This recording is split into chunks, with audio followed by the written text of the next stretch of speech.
گھر کی مرغی پارٹ 2۔ سریا فضل مراد کی کریانے کی دکان پر پہنچ کے رک گئی۔ دکان پر پہنچنے کے بعد سریا نے چند مسالے خریدے تو توشے میاں نے 1000 کا نوٹ نکال کے اس کی جانب بڑھاتے ہوئے کہا، تمام رقم اس سے کاٹ لو اور پورا کالے چھپر میں ڈال کے مجھے دے دو۔ سریا نے پہلے تو منع کیا، لیکن بعد میں کہنے لگی، چلو ٹھیک ہے، رہنے دو۔ بنارسی محلے کے پاس پہنچ کے دونوں نالے والی گلی کی طرف مڑ گئے۔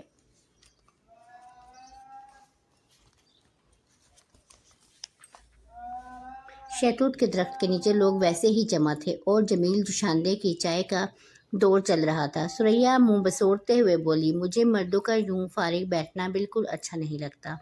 آپ وہاں نہ بیٹھا کیجیے، ورنہ ان کی طرح بدنام ہو جائیں گے، اور وہ دل کے برے نہیں ہیں۔ توشے میاں نے کہا، وہ اپنا غم کم کرنے کے لیے شہتوت کے درخت کے نیچے آ جاتے ہیں، ورنہ وہ سب بہت دکھی ہیں۔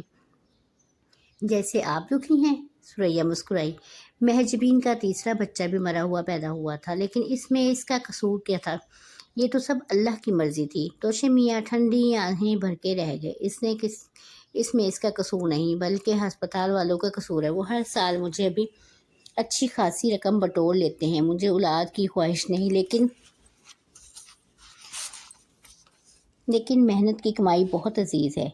میں اسے فضول خرچ نہیں کرنا چاہتا۔ وہ نالے والی گلی میں داخل ہو گئے۔ وہاں آخری مکان پر جاوید کوڈو کا تھا۔ وہ کمروں کے اس مکان میں باورچی خانہ نہیں تھا، اس لیے سریا نے برآمدے کے ایک کونے میں گیس کا چولہا اور چند برتن رکھ کے اس میں باورچی خانے کی شکل دے دی تھی۔ اس کے شوہر کی ڈیوٹی توشے خان کے میاں کے ساتھ تھی۔ وہ دوپہر کو 2 بجے فارغ ہو جاتا، لیکن توشے میاں کا ٹانکا سریا کے ساتھ جڑا ہوا تھا۔ تب انہوں نے جاوید کوڈو کو رات کی نوکری پر لگا دیا تھا۔ اب وہ رات کو 8 بجے سیکریٹریٹ چلا جاتا، لیکن چونکہ اسے وہاں جانے کے لیے 2 بسیں بدلنی پڑتی تھی، اس لیے عموماً 7 بجے ہی وہ گھر سے نکل جایا کرتا تھا۔ اس کی واپسی پر 12 بجے پہلے ہوتی تھی۔ اس دوران سریا مکان پہ اکیلی ہوتی۔ توشے میاں چپکے سے اس کے گھر آ جایا کرتے تھے اور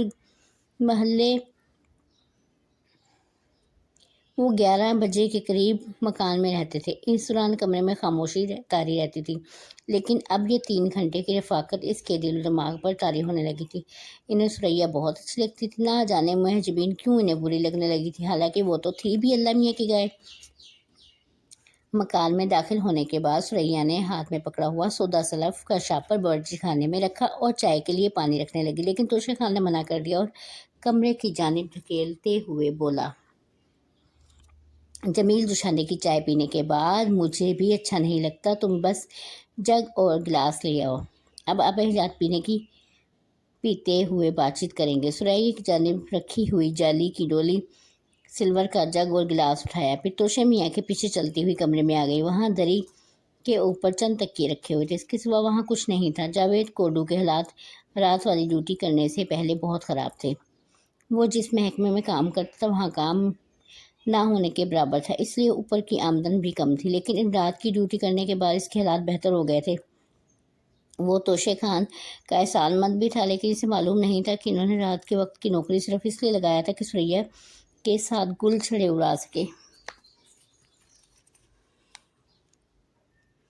اب تو معاملہ بہت آگے بڑھ چکا تھا۔ دراصل شروع سے توشے میاں نے سریا سے بات کرنے کی کوشش کی، تب اس نے اسے گھاس نہیں ڈالی۔ وہ اپنے شوہر سے بہت محبت کرتی تھی، لیکن اسے ایک دن کوڈو جاوید کو بخار ہو گیا اور اتنا بگڑ گیا کہ 2 دنوں تک چارپائی پہ پڑا رہا۔ بخار کی حالت میں اسے سریا کو بتایا کہ چونکہ وہ بانجھ ہے، اس لیے وہ جلد ہی دوسری شادی کرنے والا ہے۔ لڑکی قریب میں ہی رہتی تھی۔ توشے میاں نے اسے رات والی نوکری دلوا دی۔ تب سریا نے اس سے بات چیت شروع کر دی، تاہم اس کے لیے اپنے شوہر کو نہیں بتایا،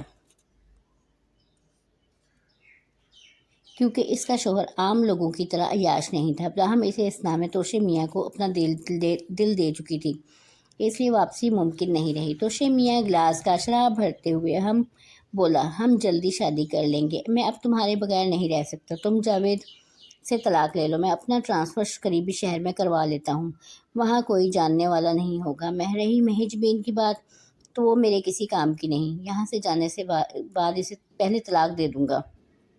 سریا پریشان لہجے میں بولی، لیکن جاوید مجھے طلاق نہیں دے گا، حالانکہ چند دن پہلے اسے بخار کی حالت میں پکتے ہوئے کہا تھا کہ میں جلدی ہی دوسری شادی کرنے والا ہوں، لیکن مجھے معلوم ہے کہ اگر میں نے اس سے طلاق کا مطالبہ کیا تو اڑ جائے گا۔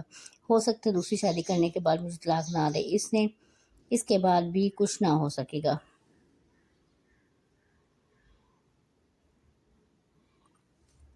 توشے میاں نے تمام گلاس حلق میں اونڈیل لیا اور مخمل لہجے میں پوچھا، میں انتظار نہیں کر سکتا، جو بھی ہے مجھے جلد ہی کرنا ہے۔ چند ہی دنوں بعد میرا ٹرانسفر ہو جائے گا اور قریبی شہر اکیلا نہیں جانا چاہتا، ہم دونوں اکٹھے جائیں گے۔ ثریا کے چہرے پہ فخریہ تاثرات پیدا ہونے لگے۔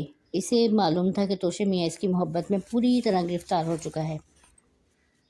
اس کے باوجود بھی متجسس لہجے میں پوچھنے لگی، آپ کو مجھ میں ایسی کیا بات پسند ہے جو مہجبین میں نہیں ہے؟ میرے خیال میں وہ مجھ سے زیادہ خوبصورت ہے۔ توشے میاں نے گلاس شراب کا اونڈیلا، پھر چسکیاں لیتے ہوئے بتانے لگا، تم شاید یقین نہیں کرو گی، تمہارا بانجھ پن مجھے بہت پسند ہے۔ مہجبین کہیں کا نہیں چھوڑا، میں ہسپتالوں کے چکر لگا لگا کے تھک گیا ہوں، وہاں پیسہ پانی کی طرح بہا دیتا ہوں، حاصل کچھ بھی نہیں ہوتا۔ تم سے شادی کرنے کے بعد جھنجھٹ سے آزاد ہو جاؤں گا۔ ثریا کا منہ بن گیا۔ اس کا خیال تھا توشے میاں اس کی خوبصورتی میں زمین آسمان ایک کر دیں گے، لیکن انہوں نے اپنی مجبوریوں پہ رونا شروع کر دیا، اور غصے کے عالم میں توشے خان نے شراب کا گلاس چھینتے ہوئے بولی، میں بھی چکھوں گی اس آب حیات کیسا ہے جو خاص انسان کو پٹری سے اتار دیتا ہے، ہوش و حواس میں بھی نہیں رہتا۔ اس نے ایک بڑا سا گھونٹ بھرا۔ توشے میاں نے اسے روکنے کی کوشش کی، لیکن اس نے ہاتھ جھٹک دیا اور پہلے گھونٹ سے ہی اس کے 14 طبق روشن ہو گئے۔ وہ انتہائی کڑوا پانی تھا جس کے حلق کو تقریباً چھیل کے رکھ دیا۔ اس نے گلاس دوبارہ توشے خان کے ہاتھ میں پکڑا دیا۔ وہ غصیلے لہجے میں بولا، پاگل عورت، تم نے کیا کیا؟ وہ تمہارے شوہر کو معلوم ہو جائے گا۔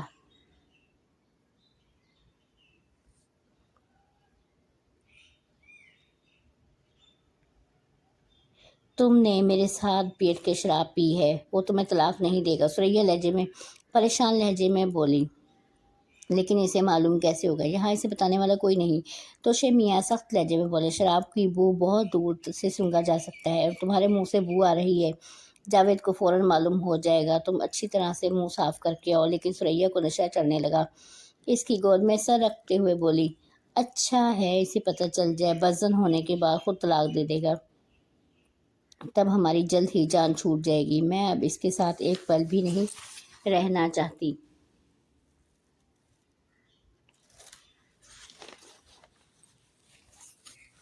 توشے میاں نے اسے نرم ملائم بالوں میں ہاتھ پھیرتے ہوئے کہا، میرے دماغ میں معاملے کا ایک حل ہے، لیکن ہو سکتا ہے تمہیں کچھ سخت حالات سے گزرنا پڑے، تاہم میں کوشش کروں گا کہ معاملہ اختیار میں ہے، تمہیں اپنے آپ کو اس کے لیے تیار کرنا ہوگا، مجھے معلوم ہے ہم جلد ہی اس سے جان چھڑا لیں گے۔ ثریا نے کوئی جواب نہیں دیا، اس کی آنکھیں بند ہو رہی تھی، وہ مدہوش ہو چکی تھی۔